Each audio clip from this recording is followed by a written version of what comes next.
উৎকৃষ্ট কিছু আম ফলেছে সেই বছর গাছে।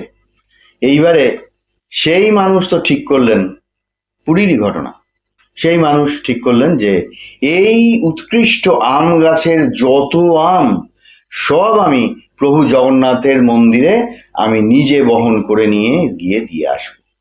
এইবারে আম তো পাহারা দিতে হবে, উৎকৃষ্ট আম, সেটা গাছে পাকা অবস্থাতেই তার গন্ধ আস্তে আস্তে ছড়াচ্ছে এবং তখনও সম্পূর্ণ পরিপূর্ণ হয়নি।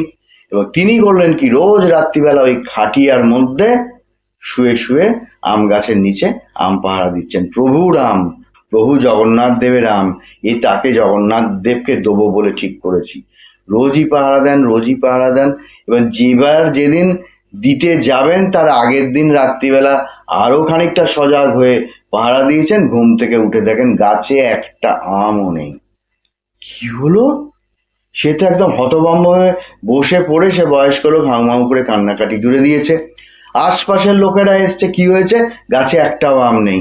তখন তাহলে তুমি এক কাজ করো, কিছু অন্যায়, কিছু অবিচার কিছু হয়েছে, তুমি কিছু করে ফেলেছো, এখন তাহলে প্রভু জগন্নাথ দেবের কাছে গিয়ে তুমি ক্ষমা চাও।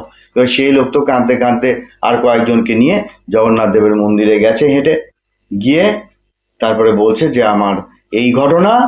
তা বলছে যে সে কি, দুজন তো এসে দিয়ে গেল আম, একজন একটুখানি কালো করে, ওই বছর 12-13 এরকম বয়স হবে, আর তার থেকে একটা বালক, সে বড়, সে একটুখানি ওই 14-15 বছর বয়স হবে, বেশ স্বাস্থ্যটা ভালো, ফর্সা গায়ের রং।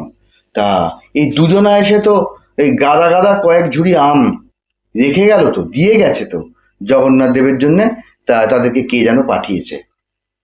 তখন বলছে যে আমি একটুখানি আমগুলো দেখবো।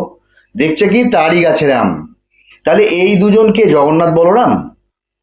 এইবারে প্রশ্ন আসছে, সেই মানুষটা বলছে যে এই আম তাহলে বহন করে নিয়ে গেলেন কে?